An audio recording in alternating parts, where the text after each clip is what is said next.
Second mod on the T120. These are about 10-15 quid on Amazon. On AliExpress they're about £6 to £8 delivered. So AliExpress again literally took maybe a week to arrive. So you get the two cable ties. I've got plenty of these anyway. You have, I can't remember what this connector is called, but it's very commonplace in the motorcycling world. A lot of chargers use them. That runs through this wire to an inline fuse, of which you have two spare, and then just your fork connectors to the battery. Also has a little cover for that for whatever reason. So that wires to battery and then plugs into this bit here, and then you have all this reasonably thick gauge wire which leads to this, which clamps to the handlebar. And I believe you have an on and off switch, like a main power supply, which is quite nice, and two rubber protected USB slots. I don't know if this is capable of fast charging, but I don't really care either way. It's literally just to stop my phone dying while I use it for navigation. So the whole idea is this will be clamped on the bars. I'll have a small USB to USB-C plugged into my phone, which will be mounted just like this on the rip-off quad lock. If you want it neater, you could get a USB to USB-C cable, the curly kind, like the type you will get on an old Bakelite phone, rather than like a straight wire. It will keep it a bit neater, I suppose, and a bit shorter. So I'll show the install of this. It's pretty straightforward, anyone can do it. Usually just involves routing cabling under the fuel tank, which you should be able to do fairly easily on most bikes. I do also have some like coagulated plastic wire sheath, which I might also use on this to protect it further, but I'm not sure yet. I'll have to have a look under the bike and see if there's any like risks of melting and stuff like that, because obviously it's under the tank, which means it's going to be going over the engine. So I'll have a look into that.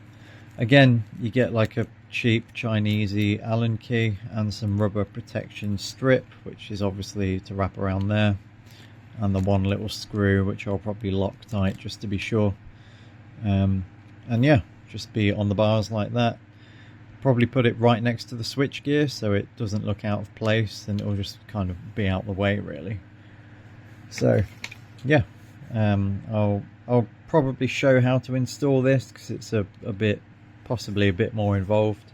Your bike is going to vary, but this will be for a T120. So for this and this knockoff quad lock altogether, I think it came to about £17 delivered, which is an absolute steal in my eyes.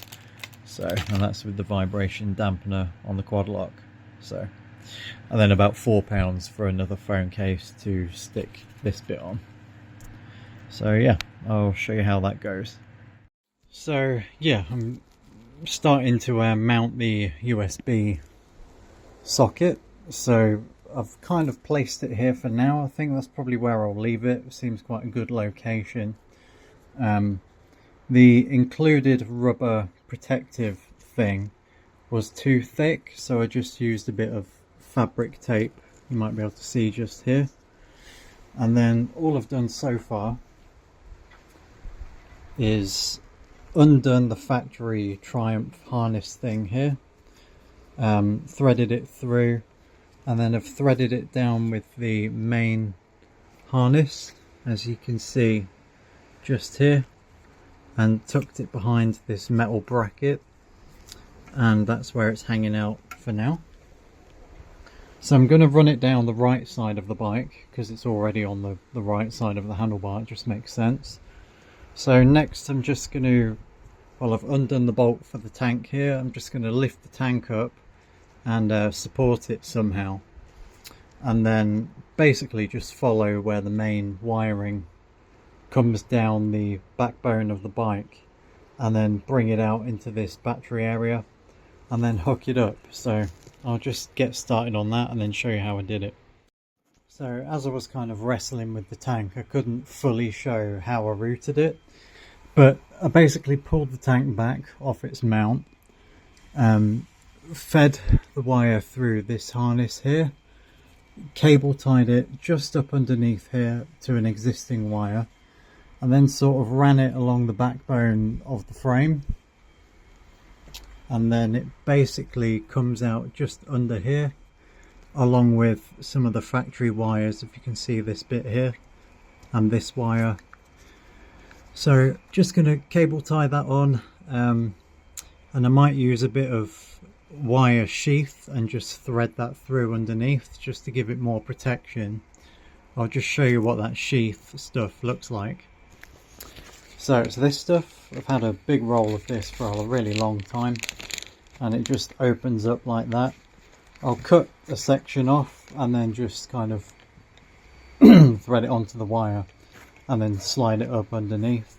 It's just going to protect it against heat and being crushed to a degree, so it's worth using. So with that bit done, it's ready to be wired to the battery. If I just lift this up, you can see how it neatly tucks into that spare little bracket thing there. And then it's very hard to show with one hand, but I basically took the cable to the right because there's already cables that run just to the right of the tank, and then, as I said before, it comes out just here. I'll just make sure there's enough slack on it for when the bars are turned. So yeah, let's wire it up and see if it works. So there we go, we've got the other side of the harness wired in, just with fork connectors. So here, fuse, and then to the negative, connect this bad boy up, and let's give it a go. So here it is. Let's press this button, and we have an LED illuminated. So let me just plug something in. I'm filming with my phone, so I guess I'll plug my vape in or something like that just to make sure it works. Bear with. And as you can see, we are charging. So that's all good. So really, can't fault it at all. As you may have seen on my other video with the quad lock rip-off from AliExpress, 8 quid. And then this was about 8 quid as well. So you have your master on and off switch there. That's just going to stop it charging. LED is quite useful, so you don't forget to leave it on.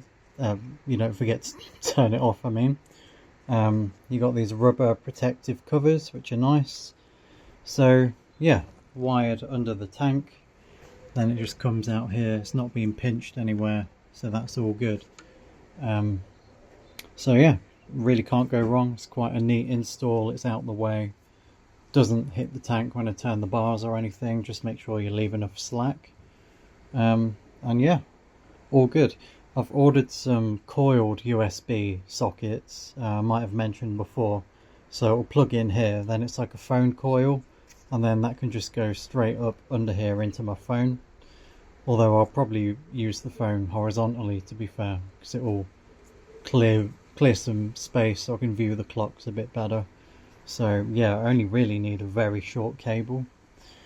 So yeah, I'm very happy with that. So couldn't fully show exactly how I routed it because it's just too hard to kind of hold the tank up and film at the same time, but it's all very neat and safe. And then it's fused as well, should the worst happen. So yeah, those are the first 2 mods. Very easy, took about half an hour maybe a bit less. Would have been easier if I didn't have a full tank of fuel, because it is quite heavy. If you are going to do it, maybe not drain the tank, but just let the tank run low before you do it. And then just prop it up here, so it's kind of up like this. And just use a cloth or something so you don't scratch any of the paint. So yeah, hope this helps. All in all, a very cheap but neat way of getting your phone on your bars and charging at the same time. So cool. Cheers.